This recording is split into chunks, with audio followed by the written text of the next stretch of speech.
Hey, what's up, guys? I'm giving you my UFC Volkov versus Rozenstruik predictions. I'm giving you these predictions almost 2 weeks out.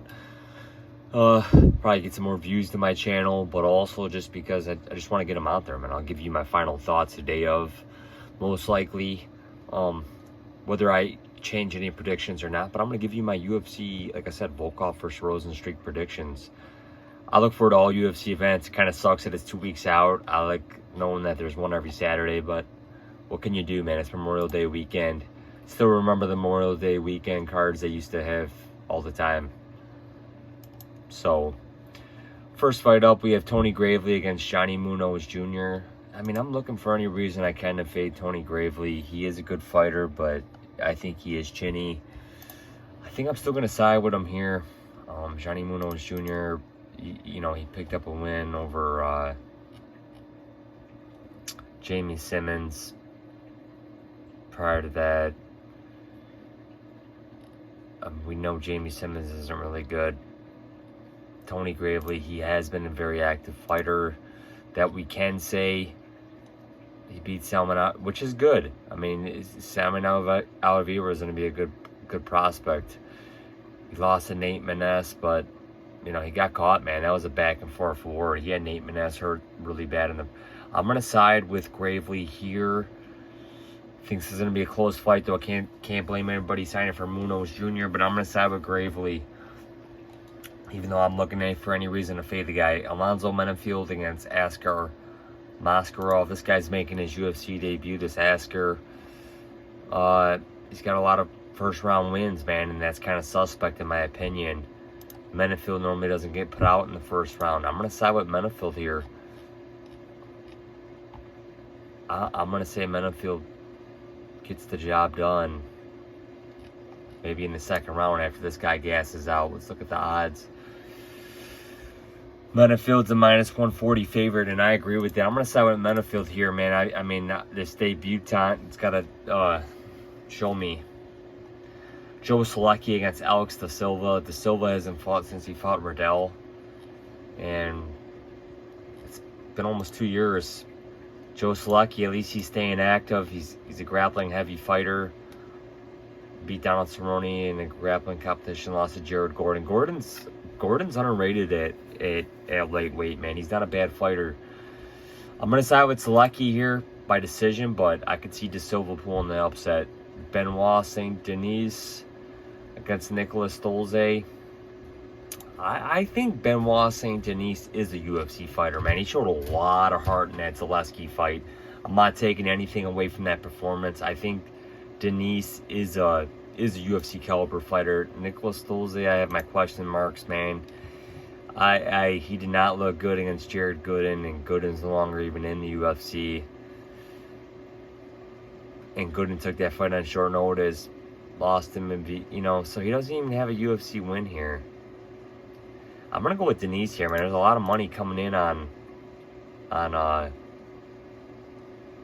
Stolze here, but I don't see it, man. I think people are just kind of fading what happened in Denise, but I like Denise here.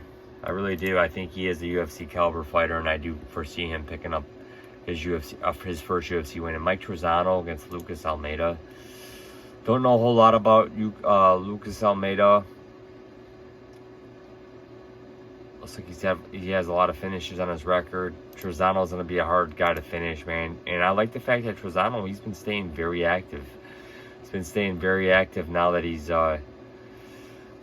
fighting. No shame in losing to Dawadu. I'm going to take Trizano here to get the win. Aaron Blanchfield against JJ Aldrich.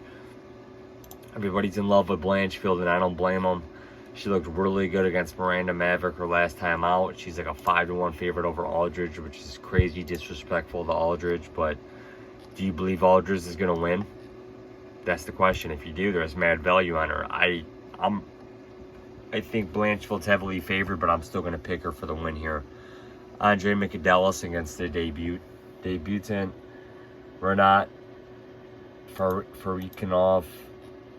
And it's hard not to like this guy here, man. He beat Eric Spicely. He's got a lot of wins on his record.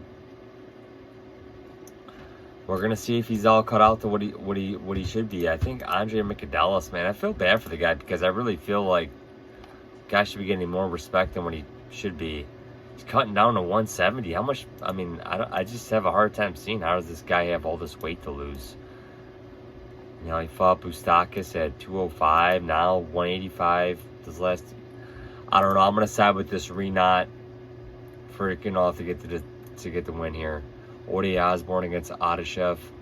Osbourne has some cardio issues, man. He's got a great frame for flyweight, but man, if he can't possibly get Adeshev out of there, man, it might get a little hairy. But I'm gonna side with Osbourne here by decision. Jeff Molina against Zalgas. Zalgas, man, he you know, he's having a hard time picking up a win here. Beat Jerome Rivera, who's no longer with the UFC. I'm going to side with Molina here, man. Molina seems to be on the upside. He's really impressed me. I think I was against the guy both times. We'll see. Yeah, I was. So, Molina's really impressed me. I'm going to side with Molina here. Botello against Silva. I'm going to say I'll side with Silva here, man. She's making her UFC roster debut. She's got a lot of submission finishes. I'm going to side with her here to beat Botello, who just really hasn't impressed me. Dan Ige against Mozharov Evloev.